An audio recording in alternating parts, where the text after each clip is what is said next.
Gazette du Togo, une vision sur l'actualité togolaise et sur le monde.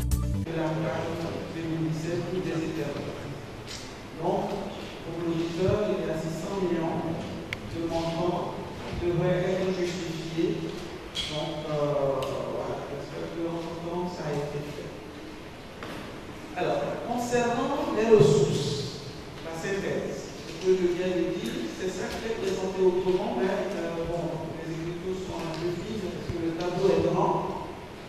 Donc, c'est exactement les mêmes chiffres que vous avez. Donc, les montants qui ont été déclarés par le comité de gestion des fonds, c'est 3,6 milliards. Maintenant, l'auditeur a vérifié, calculé. Il estime que, sous réserve des recettes non encore déclarées, il estime que les ressources de la CAN 2017, c'est 4,61 milliards.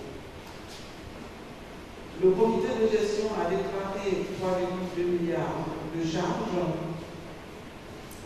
et l'auditeur a vérifié 3 milliards 301 millions de charges. Mais l'auditeur estime qu'il n'y a que 3,99 milliards qui concernent la CAN parmi donc ces charges. L'auditeur estime qu'il y a eu des reliquats, des activités, c'est-à-dire des reliquats, des soldes d'argent qui n'ont pas été reversés comme il fallait, en tout 235 millions. Comptez 25 millions sur les matchs amicaux à Lomé, 100 millions sur le stage en Tunisie et au Maroc, 14 millions sur le stage à Sali au Sénégal et 35 millions au Cameroun. Alors, l'auditeur estime qu'il y a eu une violation des règles de passation des marchés publics. C'est à prendre, je dirais, avec les pincettes, parce que c'est vrai que il y a le temps, il y a les délais, il fallait aller très vite. Donc, probablement que les gens se sont dit qu'on doit aller vite. On a pu observer les règles de passation des marchés qui, c'est vrai, prennent du temps parce que la rédaction des TDR, l'appel d'offres, etc. Mais ce qui aurait dû être fait, puisqu'il y a la possibilité de demander une autorisation auprès des organes en charge de la réglementation des marchés pour pouvoir contractualiser sans utiliser les règles de passation de marché. Donc nous estimons que le fait d'avoir sélectionné les structures, par exemple on a dit Samblo pour loger les éperviers lors des matchs amicaux, sans avoir suivi les règles de passation de marché, ni obtenir l'autorisation des autorités de passation de marché, est une erreur. Et donc, il faut le relever. Il faut le relever pour que demain, ça ne se reproduise pas. D'autant plus que nous avons vu que ceux qui se sont occupés, puisque là, il y a le comité de gestion des fonds qui s'est chargé de toutes les dépenses au Gabon, tout ce qui a corroboré à aller et revenir du Gabon, alors qu'il y a eu des frais, des charges, toutes les dépenses qui ont été effectuées avant, avant la mise en place du comité de gestion des fonds. Et je pense que c'est vraiment ce premier volet de notre procès préparatif en amont. C'est là qu'on a eu plus, je dirais, d'insuffisance, voilà, plus d'anomalies. Donc, nous estimons que si les délais ne permettent pas, on doit pouvoir demander l'autorisation à l'autorité qui gère justement ce volet, lui étant censé ignorer la loi. Les comités, donc ça c'est le résumé donc, des chiffres. Donc vous avez ici les personnes qui composent les différents comités. Donc comité ad hoc de supervision, tout le monde sait, il y a eu des comités qui ont été créés pour justement s'occuper de la gestion gestion, la préparation, le séjour des éperviers et donc toute la délégation togolaise au Gabon. Donc le comité qui s'est chargé de la mobilisation des fonds et le comité donc, de gestion des fonds. Vous connaissez les dates clés. Ils ont démarré à partir de la qualification des éperviers le 4 septembre 2016. Alors, donc les ressources totales, on en a parlé tout à l'heure. Le bailleur, le premier bailleur sur les 4,61 milliards, c'est l'État togolais, avec 3,460 milliards. Donc l'État togolais a mis la main à la poche. L'UMOA avec 50 millions.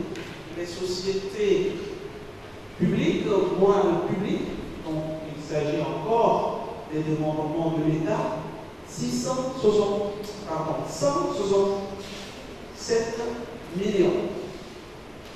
Donc les sociétés privées, les sociétés installées au Togo, qui ont survécu, mais privées, c'est 16,5 millions, ce qui est quand même assez petit. Alors je pense que probablement, peut-être le temps, etc., mais effectivement, je pense que tout le monde doit, quand il y a une opération comme celle-là, tout le monde se mobilise pour les personnes physiques. Les personnes physiques, 28,6 millions. Mais quand on regarde les détails des personnes physiques, on constate particulièrement que c'est les ministres, en gros, avec quelques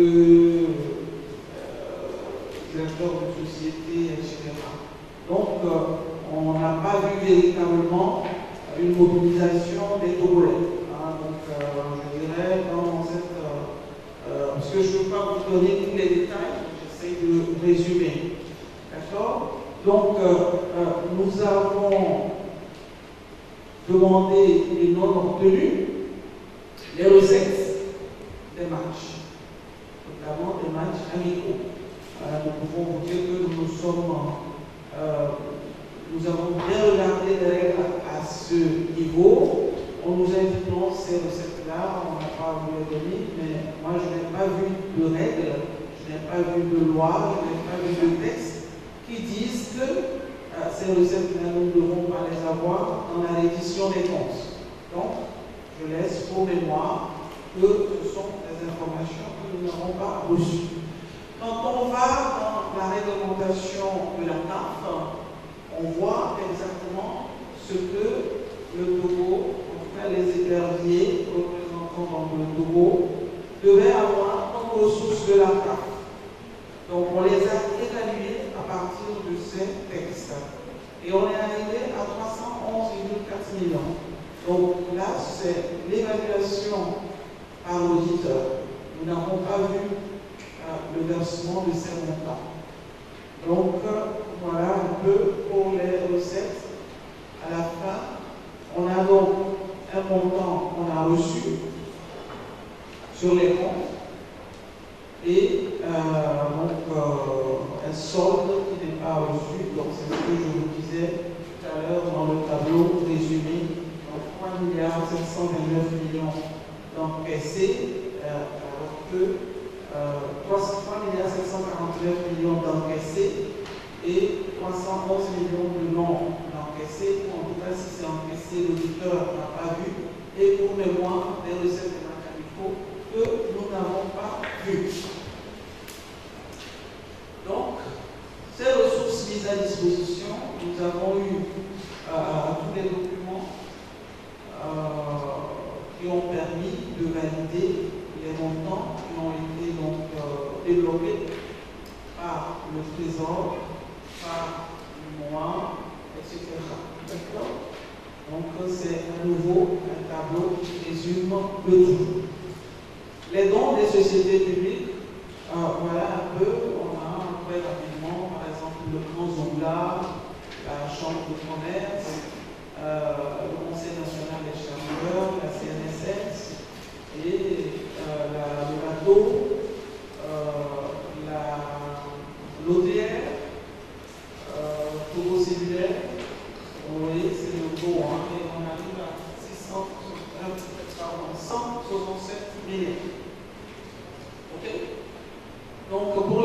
sociétés privées, vous avez la BESIC, vous avez Sanco, etc. Et donc vous arrivez à 7,5 millions, ce que je vous ai dit tout à l'heure. Les crédits mis à disposition pour des matchs dont les recettes ne sont pas déclarées, je l'ai dit tout à l'heure, c'est dans le tableau des ressources que vous avez vu pour mémoire. Donc nous estimons que pour ces matchs-là, on aurait dû avoir les recettes à déclarer. C'est vrai qu'il y a certains matchs comme à Sali, le stage de préparation à Sali, c'est de la mise en jambe, donc probablement il n'y a pas eu de fonds, mais nous estimons que tout ça doit être mis à la disposition de l'auditeur et donc voilà, vérifier avant d'être porté à la portion du public togolais. Donc, les sommes à rembourser par la CAF, je vous ai dit tout à l'heure, voilà comment nous avons fait donc notre évaluation. La dotation pour la participation à la CAF basée sur donc, les textes de la CAF, et normalement la CAF rembourse le transport de l'équipe togolaise jusqu'au point de chute, mais il se fait que nous avons payé tout ce transport-là nous-mêmes, puisque c'est le fauteuil qui a amené donc, les éperviers à la destination et même les a amenés sur Lomé. Donc logiquement, ces montants doivent être payés par la CAF. Voilà comment nous les avons évalués en prenant tout simplement le prix de Askai, par exemple. On a multiplié puisque c'est le tarif en classe éco qui est remboursé par la CAF.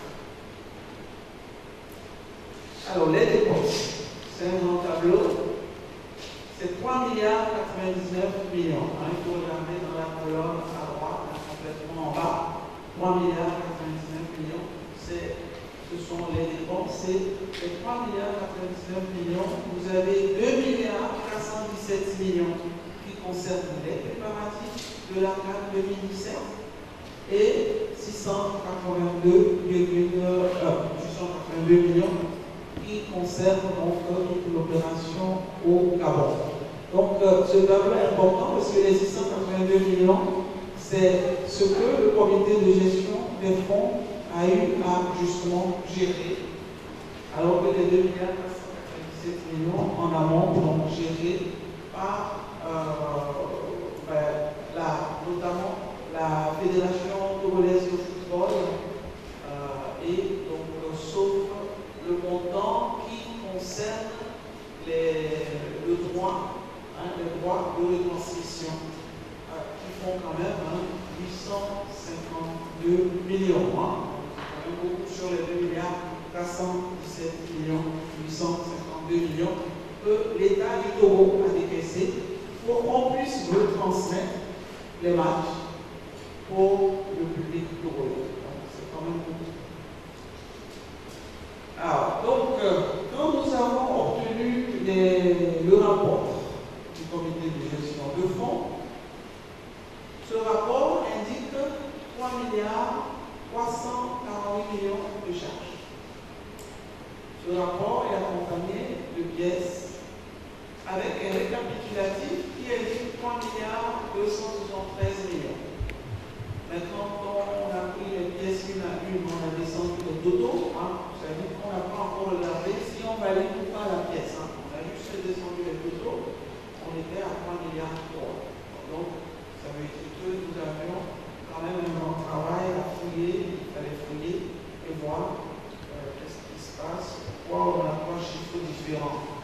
Et donc, voilà. Donc, le résumé des charges, c'est là, c'est ce tableau, total de dépenses de la CAF 2017.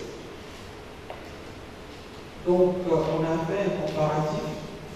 Il y a eu le même tableau de 3. Les charges des préparatifs. Donc, il y a un budget qui a été mis en place. Mais les dépenses qui ont été déclarées sont 2,5 milliards et l'auditeur a validé 175 millions.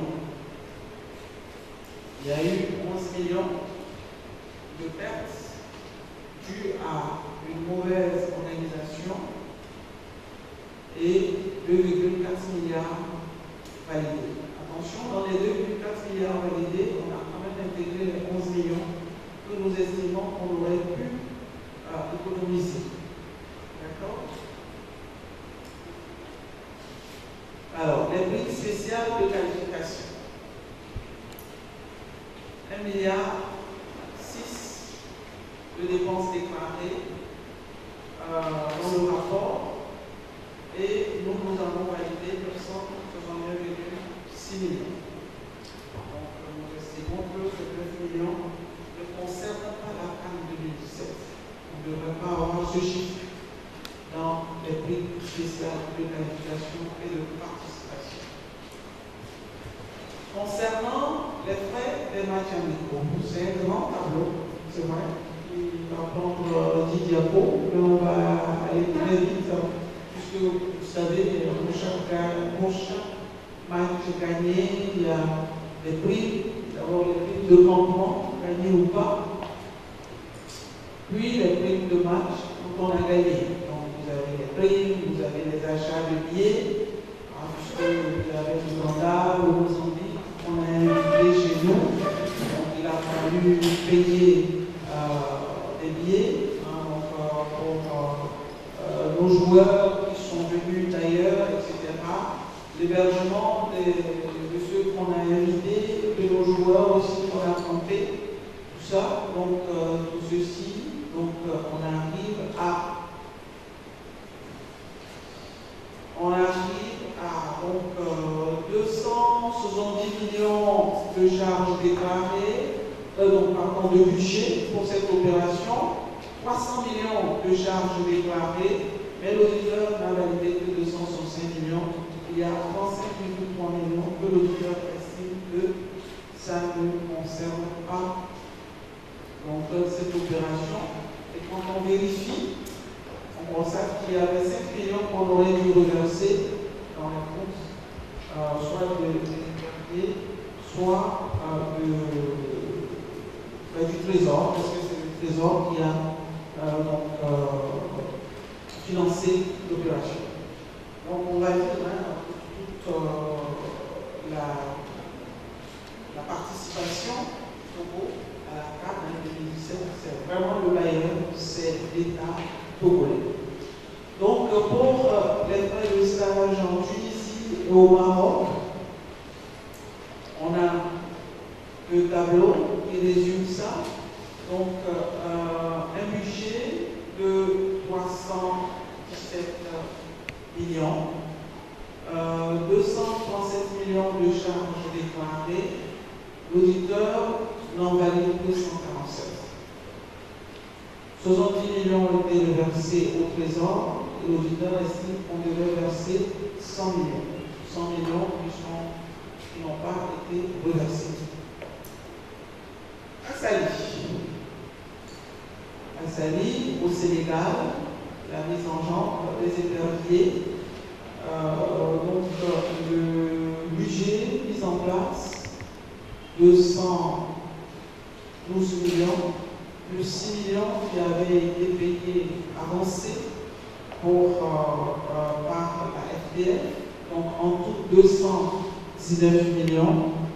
L'auditeur valide 118 millions de charges et estime qu'il y a 74 millions qui doivent être reversés dans les comptes du Trésor, qui est donc le bailleur, l'État bailleur.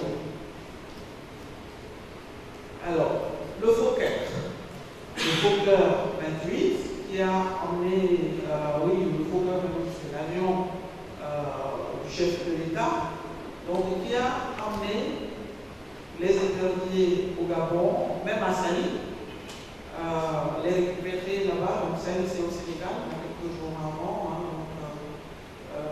et donc puis au Gabon, et les récupérer. Donc,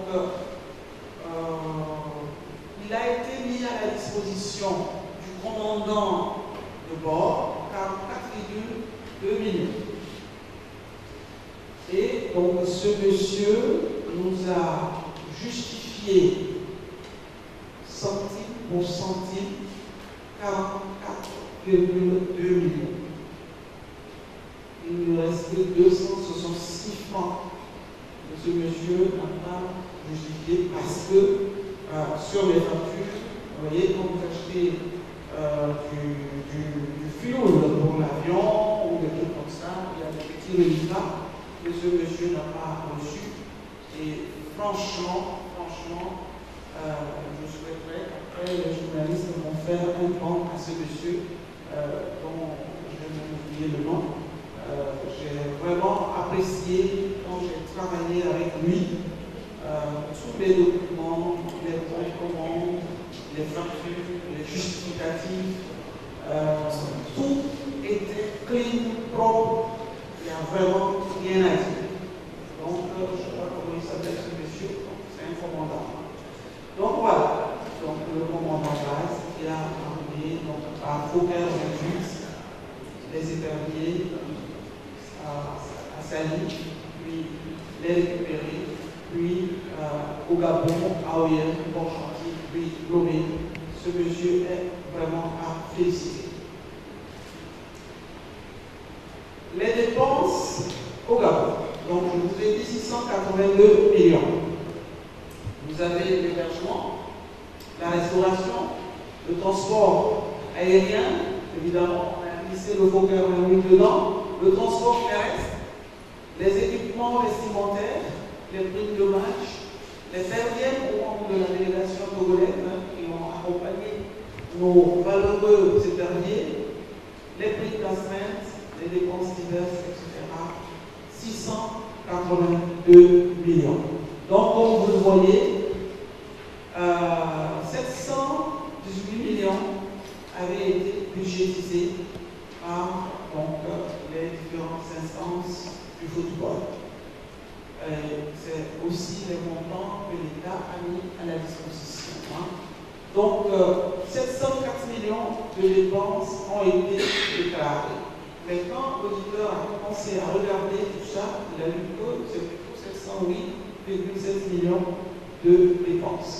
Et sur les 708,7 millions de pièces mises à sa disposition, l'auditeur estime qu'il y a 26 millions de charges qui n'ont rien à voir avec la CAN 2017 et donc les a tout simplement invalidées.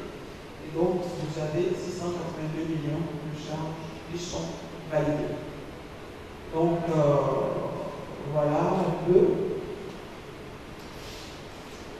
Alors, qu'est-ce qui s'est passé au Gabon? Notamment dans le transport. Je ne vais pas trop revenir sur la restauration parce que j'ai compris entre la délégation qui devait être là et puis finalement on a vu que les équipes, le nombre de personnes a dû enfler. Mais côté transport, on a constaté qu'il y a eu quand même un gros problème avec une société dénommée Raga Service. La Gazette du Togo, une vision sur l'actualité togolaise et sur le monde. Rejoignez-nous sur le www.lagazettedutogo.com ou sur nos comptes Facebook, Twitter et YouTube. Pour tout contact, écrivez à contact@lagazettedutogo.com ou appelez le 92 80 88 53. La Gazette du Togo, c'est l'information en continu.